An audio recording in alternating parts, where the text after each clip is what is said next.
The Great Plains are a vast physiographic province of North America, extending from central Canada down through the central United States and into parts of Mexico.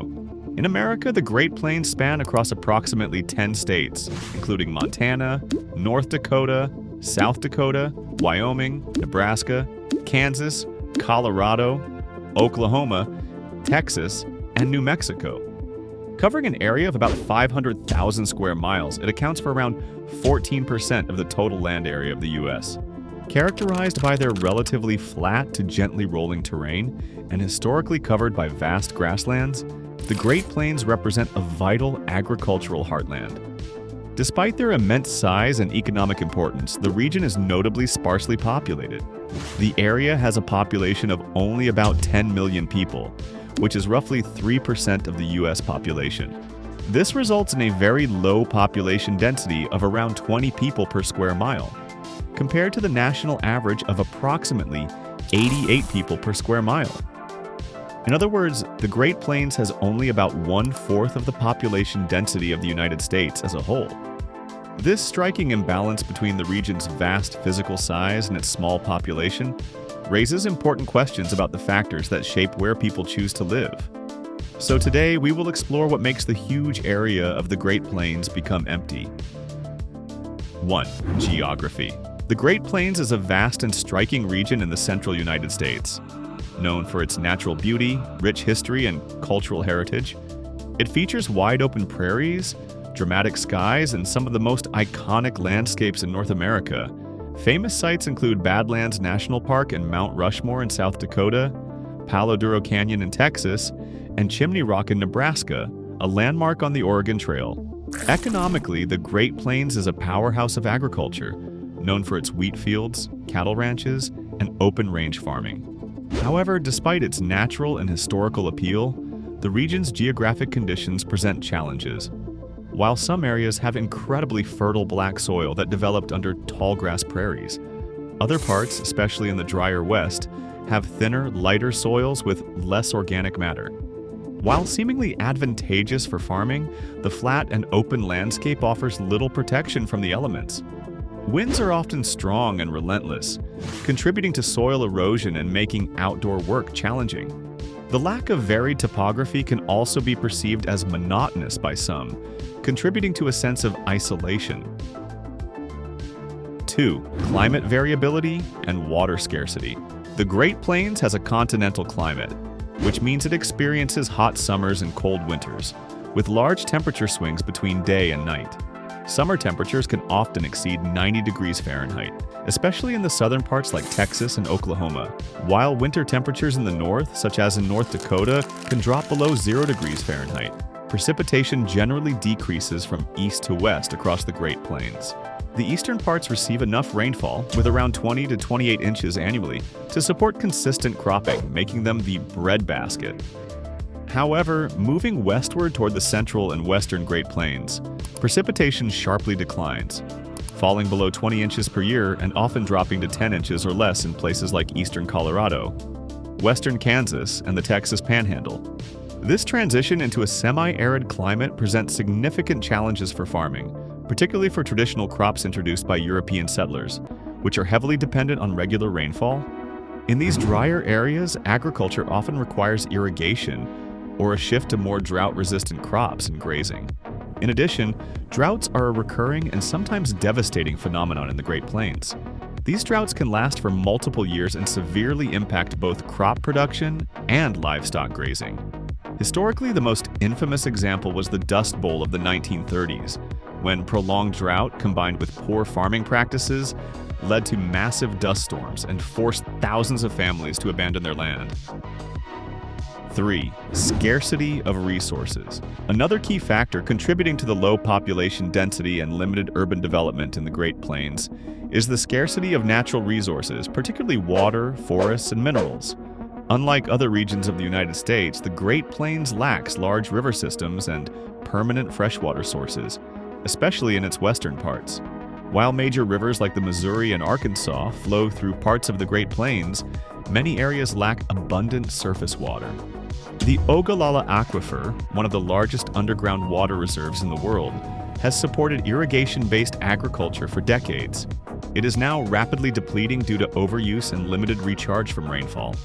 Surface water sources, such as rivers and lakes, are few and often seasonal, making reliable water access a persistent challenge for both agriculture and human settlement. In addition to water scarcity, the region has very limited forest coverage, resulting in a lack of timber for early construction and minimal protection from wind and erosion. The land is also geologically stable, meaning it contains fewer valuable mineral resources compared to mountain regions like the Rockies or the Appalachians, which historically attracted mining settlements. This shortage of diverse natural resources has made it difficult to support large-scale industry, energy production, or dense urban centers. Fourth, economy. In addition to environmental and geographic challenges, economic factors play a major role in the sparse population and limited development of the Great Plains.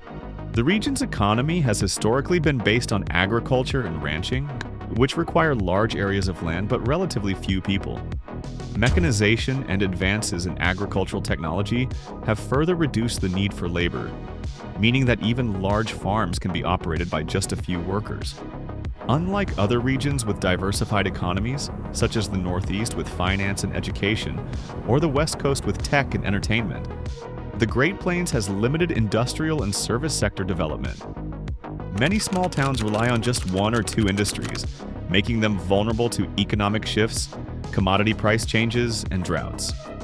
Additionally, few corporate headquarters, universities, or research institutions are located in the region, leading to fewer high-paying jobs or innovation hubs that might attract skilled workers or young professionals. This economic concentration in low-growth sectors has contributed to outmigration, especially among younger generations who leave in search of better employment and education opportunities in urban centers. As a result, the region faces a cycle of economic stagnation, aging populations, and rural decline, which continues to limit its ability to grow and attract new residents. 5. Historical settlement patterns. During the 19th century, many early European American settlers viewed the region as the Great American Desert due to its treeless landscape, dry climate, and lack of navigable rivers. This perception discouraged widespread migration and delayed large-scale settlement compared to more fertile and forested regions to the east. While the Homestead Act of 1862 eventually encouraged settlement by offering land to families willing to farm it, many found the environment too harsh for traditional agriculture. Without modern irrigation, settlers struggled with frequent droughts, tough prairie soils, and isolation from markets and railroads. Additionally, the region was the ancestral homeland of many Native American tribes, and settlement was often accompanied by violent displacement, creating further conflict and instability. As a result, while other areas of the United States developed dense cities and diversified economies, much of the Great Plains remained sparsely populated, shaped by its challenging history of settlement, conflict, and environmental hardship. These early patterns established a foundation that continues to influence the region's demographic trends today. 6. Aging population and demographic trends. Many rural towns and counties across the region are experiencing what demographers call rural aging, a pattern where young people leave in search of better education, jobs, and lifestyles in urban areas, while older generations remain.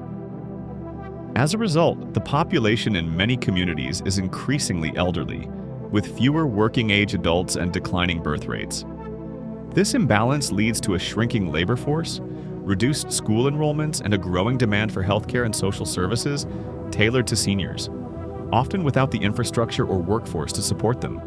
The loss of young families also means fewer new businesses, fewer children, and less long-term investment in the community.